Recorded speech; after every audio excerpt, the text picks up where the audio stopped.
Pukul 6 waktu Indonesia Tengah, Radio Republik Indonesia ND menghadirkan Warta Berita.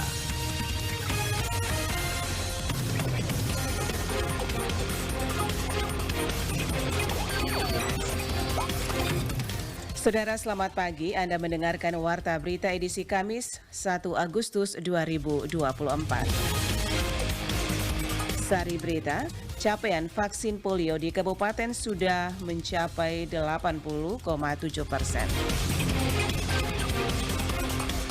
Universitas Flores ND resmi meluncurkan program kuliah kerja nyata KKN Uniflor Mengabdi 2024 melibatkan 948 mahasiswa. Inilah berita selengkapnya bersama saya Antonia Nona.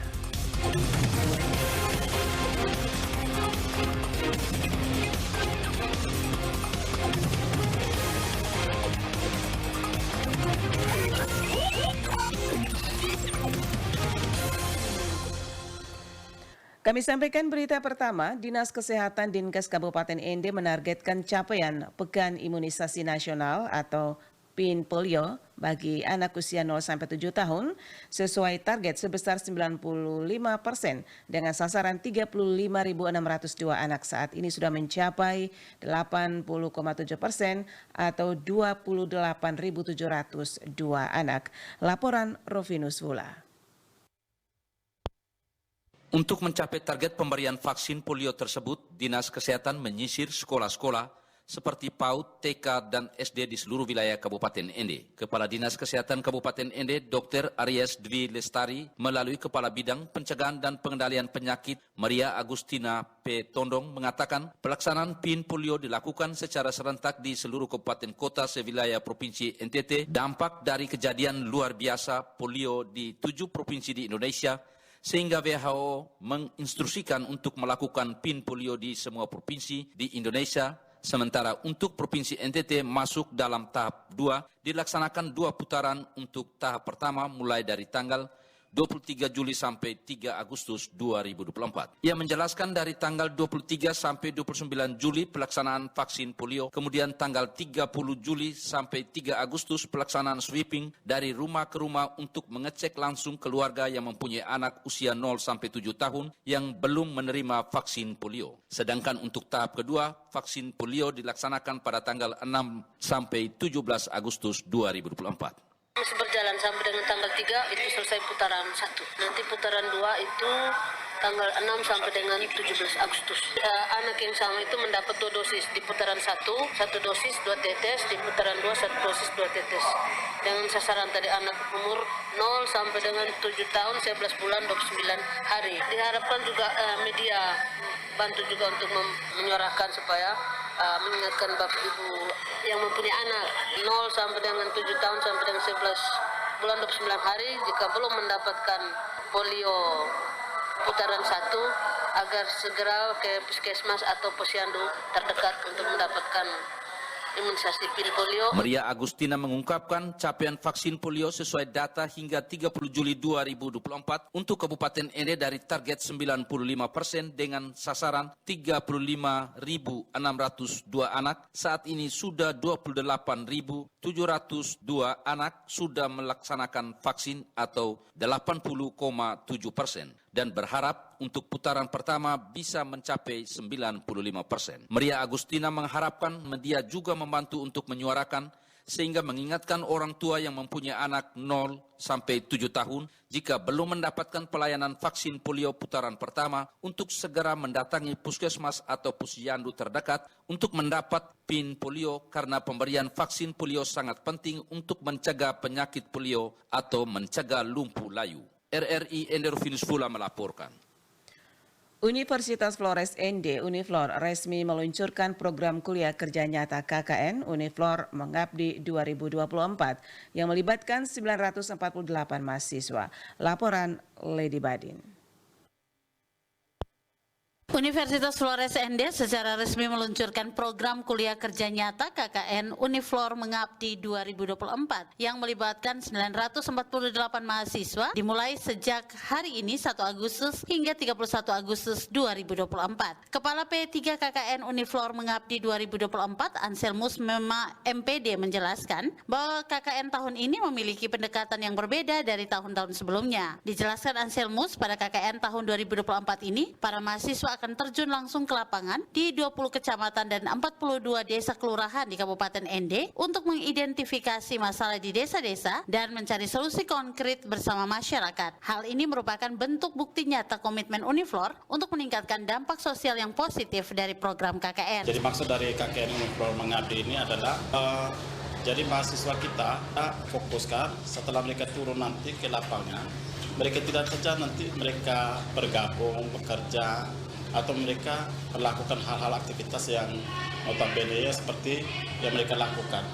Tetapi mereka lebih mengenal bagaimana potensi atau masalah-masalah yang ada di desa di sana, sehingga mereka dengan kepala desa atau dengan lurahnya, mereka bersama-sama mencari solusi. Sehingga di situ nanti bisa dengan masyarakat untuk melakukan untuk penelitian, pengabdian masyarakat bersama-sama, sehingga itu ada dampaknya untuk baik masyarakat juga untuk mahasiswa itu sendiri. Sementara itu, Kepala Lembaga Penelitian dan Pengabdian Masyarakat LPPM Uniflor, Dr. Sri Wayuni MSI menambahkan bahwa KKN 2024 Uniflor Mengabdi ini merupakan hasil dari integrasi P3 KKN yang sebelumnya berdiri sendiri dengan LPPM Uniflor dan selaras dengan inisiatif pemerintah dalam program Merdeka Belajar Kampus Merdeka. Dr. Sri Wayuni menjelaskan bahwa alur KKN tahun ini sedikit berbeda. Mahasiswa diminta untuk merancang program konkret yang harus diselesaikan dalam waktu 1 bulan. Program-program tersebut akan dituangkan dalam perjanjian kerjasama dengan pihak desa. Dalam pelaksanaannya, mahasiswa juga diwajibkan untuk mempublikasi setiap kegiatan mereka di media sosial maupun media massa. Selain itu, mereka harus menulis 1 artikel tentang pengabdian masyarakat yang akan dimuat di jurnal nasional terakreditasi dan membuat video dokumentasi kegiatan mereka. Jadi kita melakukan survei, dari survei itu kita mulai mengidentifikasi permasalahan. Bukan permasalahan secara rinci tetapi yang lebih umum. Karena kita tahu bahwa setiap desa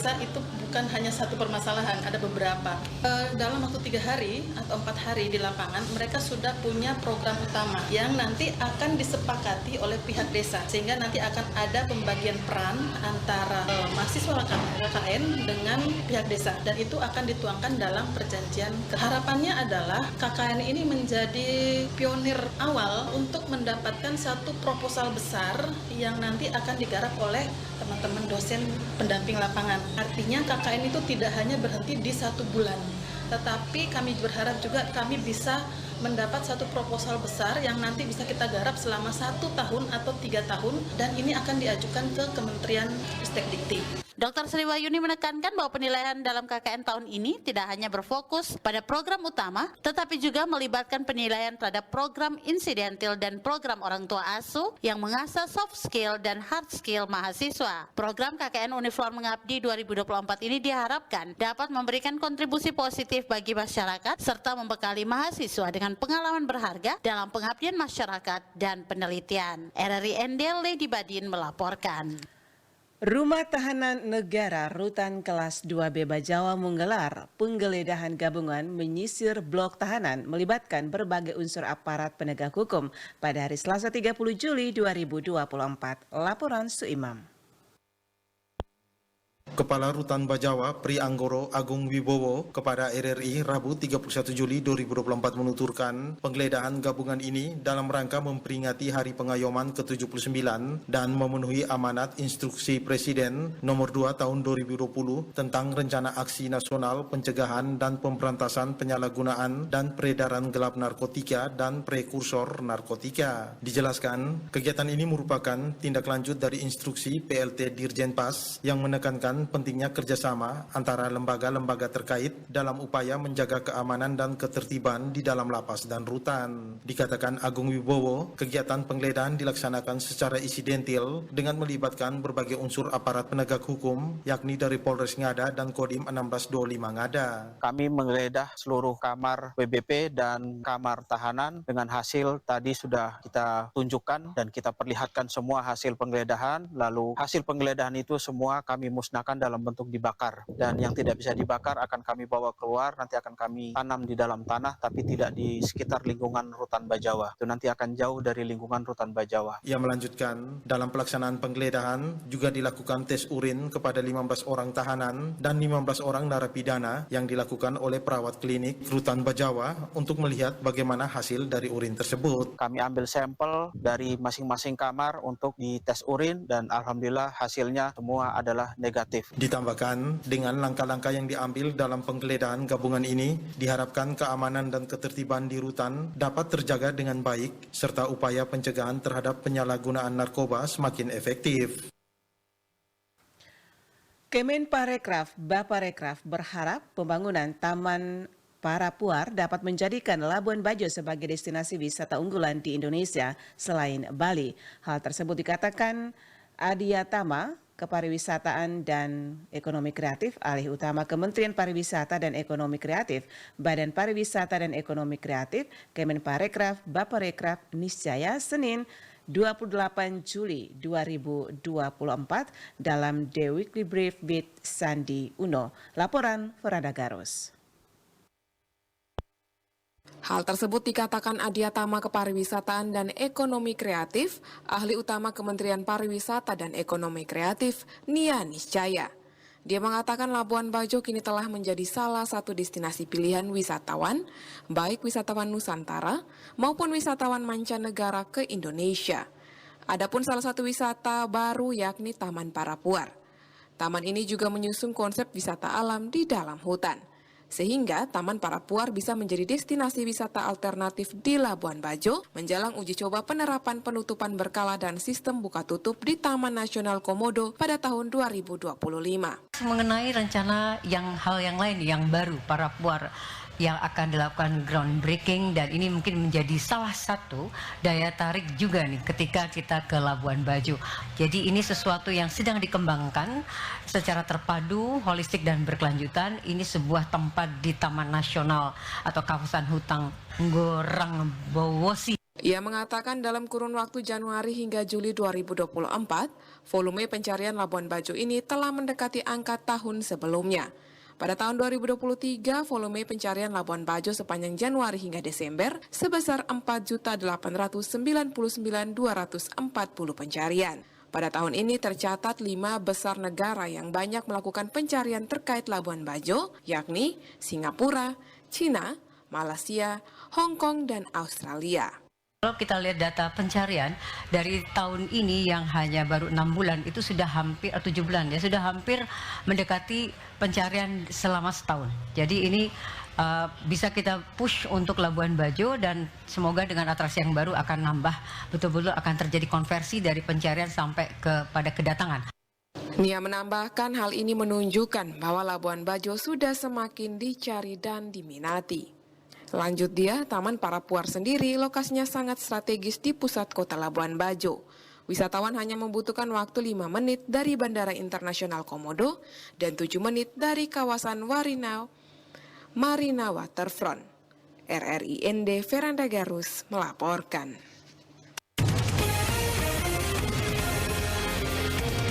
Anda sedang mendengarkan Warta Berita RRIND. Kementerian Komunikasi dan Informatika lakukan sosialisasi pencegahan stunting melalui lintas agama di Labuan Bajo. Selengkapnya, Epi Wahab melaporkan.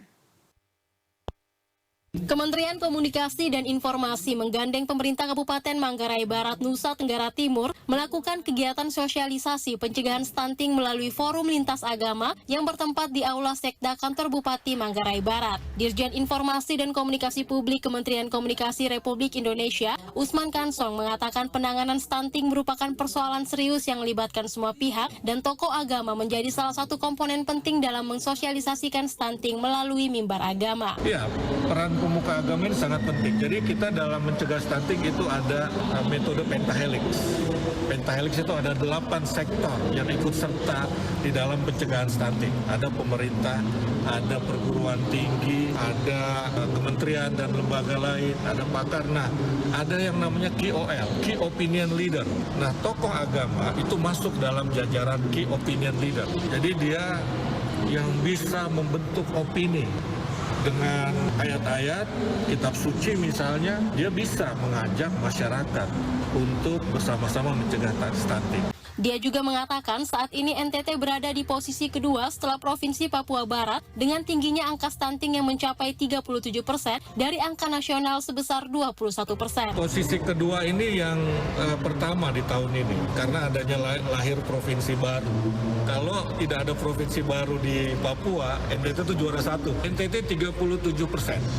Angka nasional 21. Nah, tentu berbeda-beda antara kabupaten satu dengan kabupaten lain. Ya kalau Manggarai Barat relatif sudah baik sebetulnya. Ya sudah baik, ya tetapi rata-rata NTT itu masih tinggi.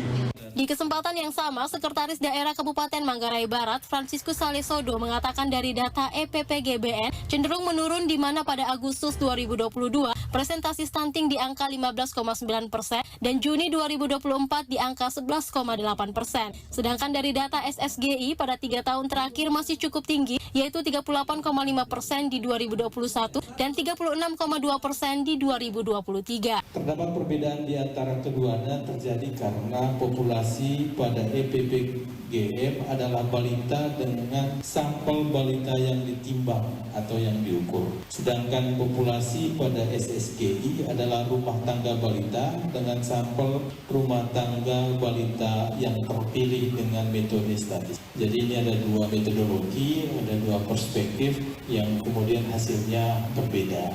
Tetapi semuanya bisa dipakai sebagai alat ukur untuk mengukur stunting. Tentu diharapkan upaya dalam mencegah dan menurunkan angka prevalensi stunting ini bisa menjadi perhatian bersama baik pemerintah, masyarakat, stakeholder maupun tokoh agama, mengingat bahaya stunting yang bukan hanya berpengaruh kepada perkembangan fisik dan kemampuan intelektual individu, tetapi juga berpengaruh kepada keberlangsungan negara terkait dengan generasi emas yang menjadi target Indonesia di 2045 mendatang.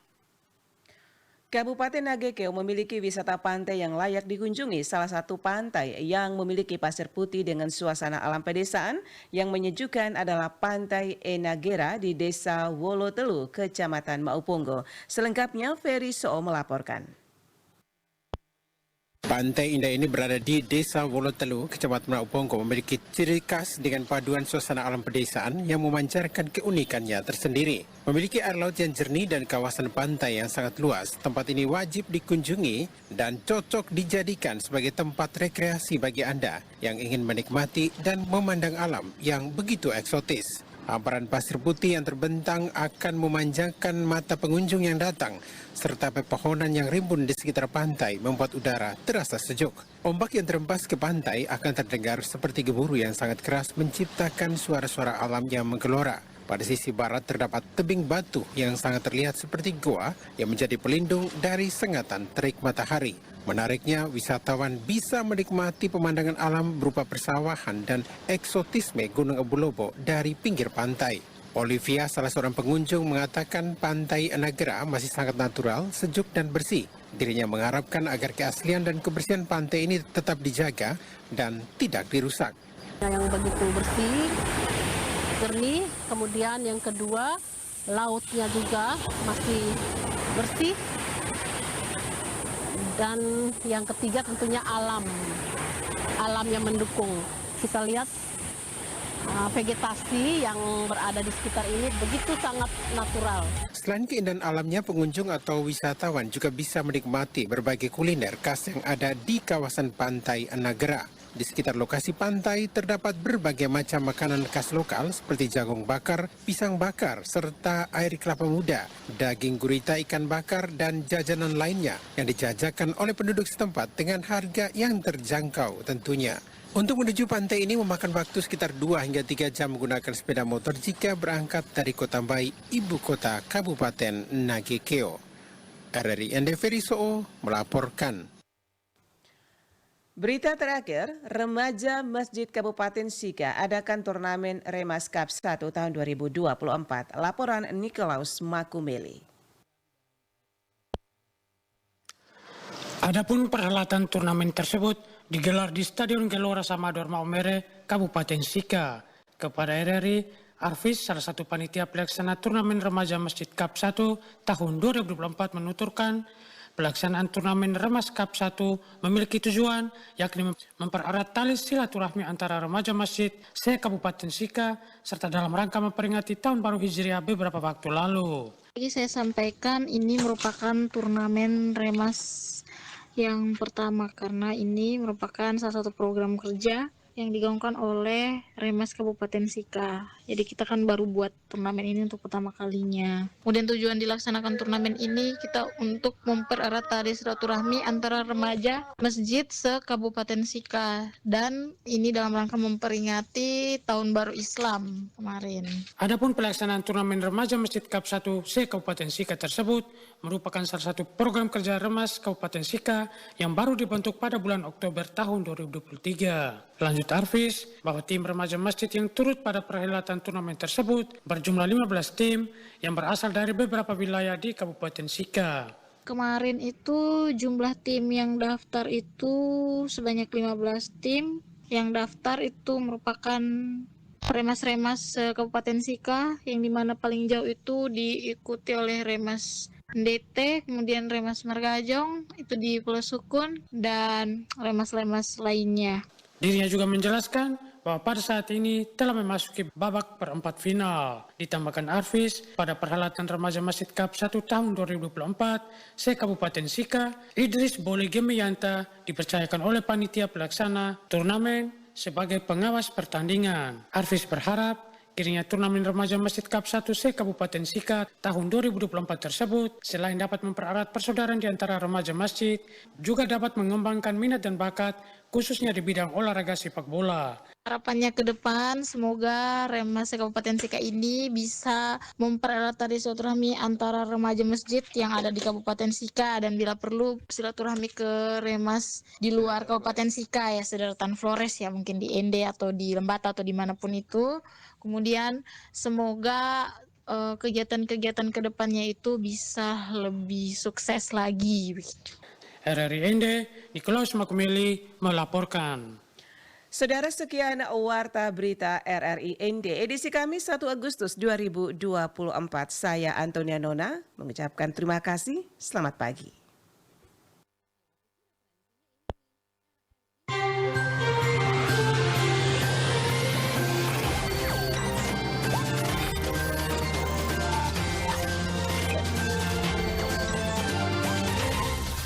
Terima kasih Anda telah mengikuti Warta Berita RRI ND.